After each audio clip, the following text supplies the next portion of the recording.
আসসালামু আলাইকুম। করোনার আঘাতে চুরমার হওয়ার পথে মায়ানমারের অর্থনীতি, দেউলিয়া হওয়ার পথে বিভিন্ন আর্থিক প্রতিষ্ঠান, দেশটির ব্যাংকিং খাত ধসে পড়ার আশঙ্কা দেখা দিয়েছে। দীর্ঘদিন ধরে রোহিঙ্গা সংকটের কারণে মায়ানমারের অর্থনীতি বিপর্যস্ত। এর মধ্যে চূড়ান্ত আঘাত করেছে করোনা থেকে দেশটি রক্ষা পেলেও করোনার বৈশ্বিক প্রভাবে ভয়াবহ ক্ষতির মুখে পড়েছে দেশটি। বিডিভিউজ ইনফোটেইনমেন্টে স্বাগত জানাচ্ছি আমি সুরভি দিবা। করোনার প্রভাবে মায়ানমার কতটা বিপর্যয়ের মুখে পড়েছে তার নানা দিক আজ আমরা তুলে ধরব।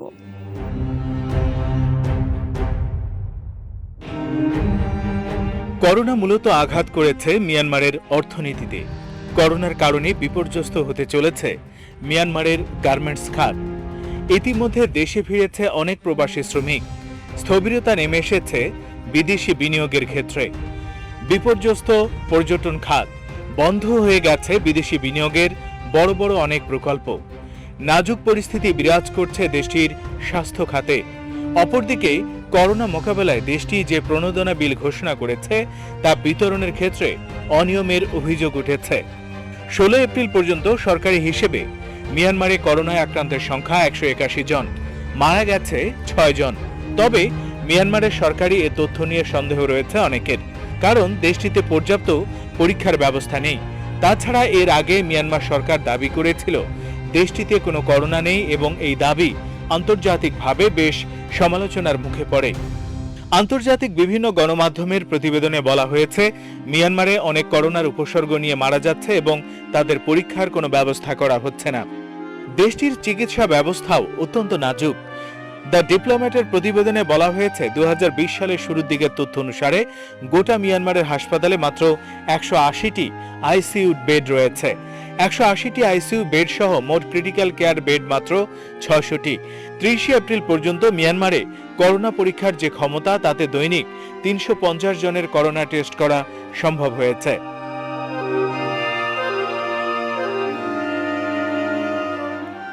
করোনায় আক্রান্ত এবং মৃত্যুর সংখ্যার দিক দিয়ে মায়ানমারে স্বস্তি বিরাজ করলেও স্বস্তি নেই দেশটির অর্থনীতি নিয়ে। মায়ানমারে করোনার মূল প্রভাব পড়েছে মূলত অর্থনীতিতে। শিল্প ও পর্যটন উভয় খাতেই এর প্রভাব পড়ছে।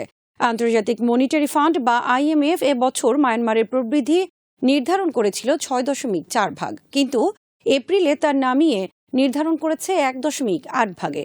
সামরিক জান্তা 2011 সালে আধা সামরিক প্রেসিডেন্ট থেন সেনের কাছে ক্ষমতা হস্তান্তরের পর গত 10 বছরে এটি হবে সর্বনিম্ন প্রবৃদ্ধি।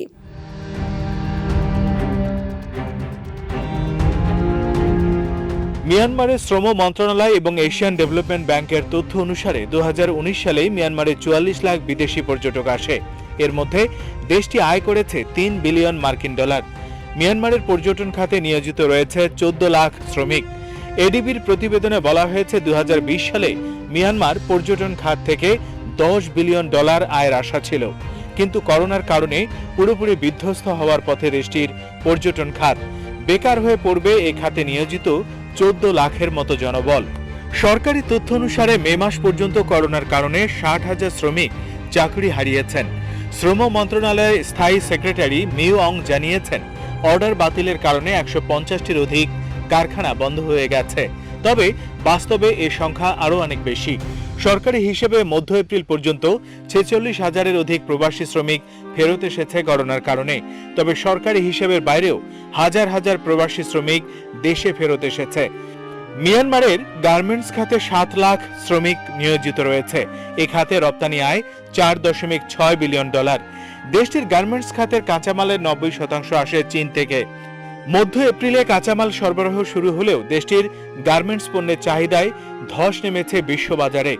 মিয়ানমারের গার্মেন্টস পণ্যের 70% রপ্তানি করে ইউরোপে, আর করোনায় বিধ্বস্ত ইউরোপের পরিস্থিতি স্বাভাবিক হতে দীর্ঘ সময় লাগবে।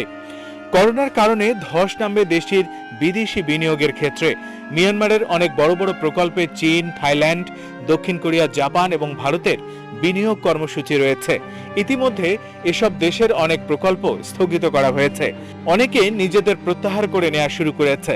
অনেক প্রতিষ্ঠান পিছিয়ে দিয়েছে অনেক প্রকল্পের বাস্তবায়ন। চীন, জাপান, দক্ষিণ কোরিয়ার বিভিন্ন প্রকল্প স্থগিত এবং পিছিয়ে দেওয়া হচ্ছে। $10 বিলিয়ন বিশেষ অর্থনৈতিক জোনে বিনিয়োগ করেছিল থাইল্যান্ডের ইতালিয়ান থাই ডেভেলপমেন্ট, কিন্তু করোনায় এই প্রতিষ্ঠানটি ক্ষতিগ্রস্ত হওয়ায় মিয়ানমারে তাদের প্রকল্প পিছিয়ে দিয়েছে। $1 বিলিয়ন ইয়াঙ্গুন এলিভেটেড এক্সপ্রেসওয়ে প্রকল্পের বিডিং থেকে নাম প্রত্যাহার করে নিয়েছে চীনের জেনেসিস জেমস কনসোর্টিয়াম। চীন, জাপান এবং দক্ষিণ কোরিয়ার প্রতিযোগীরা এই প্রকল্প পেছানোর দাবি জানিয়েছে করোনার কারণে।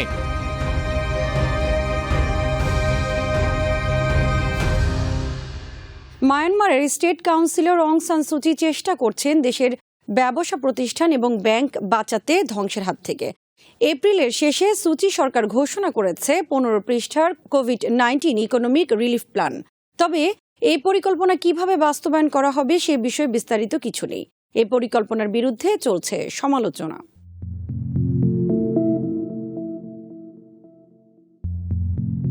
মিয়ানমারে $2 বিলিয়ন বা 17,000 কোটি টাকার রিফিল প্যাকেজ ঘোষণা করা হয়েছে, কিন্তু এ ফান্ড পুরোপুরি সরকারি অর্থে গঠন করা সম্ভব হয়নি। সূচি জনগণের প্রতি আহ্বান জানিয়েছেন এ ফান্ডে অর্থদানের জন্য। এছাড়া কেন্দ্রীয় ব্যাংক এবং আন্তর্জাতিক বিভিন্ন সংস্থা থেকেও সহায়তা নেওয়ার চেষ্টা চলছে। 15 পৃষ্ঠার রিলিফ প্ল্যানে সূচি বলেছেন, অর্থনৈতিক ক্ষতি কাটিয়ে ওঠা এবং অর্থনীতি দ্রুত পুনরুদ্ধারের জন্য একটি ভিত্তি তৈরি করা এই পরিকল্পনার লক্ষ্য। করোনার কারণে প্রান্তিক যেসব লোক কর্মহীন হয়ে পড়েছেন, যারা চাকরি হারিয়েছেন, বিদেশ থেকে ফেরত এসেছেন, তাদের মতো অসহায় লোকজন সরাসরি সরকারি ফান্ড থেকে সহায়তা পাবে কিনা তা নিয়ে প্রশ্ন দেখা দিয়েছে। এসব লোকজন সরকারি রিলিফ ফান্ড থেকে সহায়তা পাবে তার কোনো নিশ্চয়তা নেই। সূচি যে পরিকল্পনা ঘোষণা করেছেন তার লক্ষ্য ব্যবসায়ী সম্প্রদায়কে রক্ষা করা, ইনকাম ট্যাক্স স্থগিত বা মাফ করা সহ ঋণের ক্ষেত্রে সুদের হার 3% কমানো হয়েছে। আবার কোভিড-19 ইমার্জেন্সি ফান্ড নিয়ে ইতিমধ্যে বিতর্ক দেখা দিয়েছে। অর্থ বিতরণে অস্বচ্ছতা, বৈষম্য এবং কারা এ ফান্ড থেকে সহায়তা পাচ্ছে তা নিয়ে প্রশ্ন উঠেছে। প্রকৃত ক্ষতিগ্রস্ত এবং দরিদ্ররা এ ফান্ড থেকে সহায়তা পাবে না বলে আশঙ্কা দেখা দিয়েছে। পর্যবেক্ষকদের মতে কিছু ব্যবসায়ী ভালো আর্থিক সহায়তা নিশ্চিত করেছে। Investment and foreign economic relations মিনিস্ট্রির তথ্য অনুসারে দেশব্যাপী মাত্র 310টি কোম্পানি রিলিফ প্যাকেজ থেকে ঋণ পেয়েছে।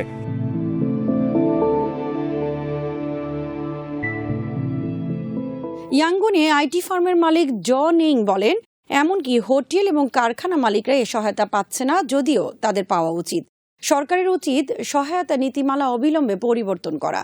সরকারি সহায়তা না পেলে অনেক ব্যবসায়ী পথে বসবে। কোভিড ফান্ডের মাধ্যমে ক্ষতিগ্রস্তদের নগদ অর্থ সহায়তা, রেশন, ক্ষতিগ্রস্তদের বিদ্যুৎ বিল মওকুফ প্রভৃতি অন্তর্ভুক্ত করা হয়েছে, কিন্তু এসব পদক্ষেপ কিভাবে বাস্তবায়ন করা হবে তা বলা হচ্ছে না।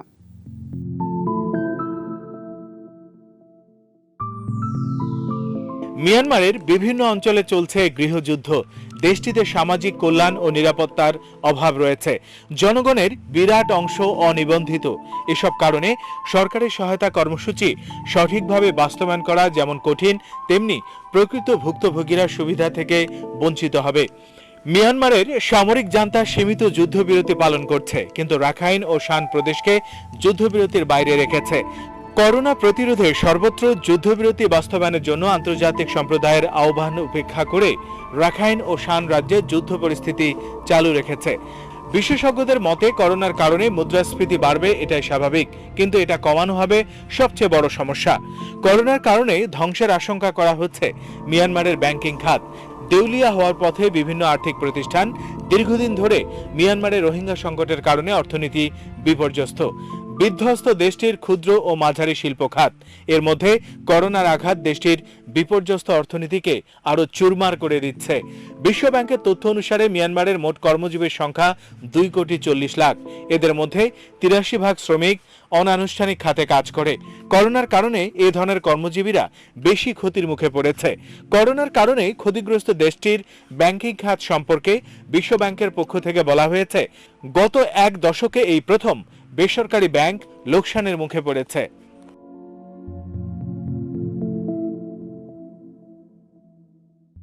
আজ এখানেই শেষ করছি। সমরাষ্ট্র, প্রতিরক্ষা, কূটনীতি ও দেশ বিদেশের নানা তথ্য জানতে চোখ রাখুন বিডিভিউজ ইনফোটেনমেন্টে। চ্যানেলটি ভালো লাগলে সাবস্ক্রাইব করুন। আমাদের ওয়েবসাইট bdviews.net ভিজিট করুন। আল্লাহ হাফেজ।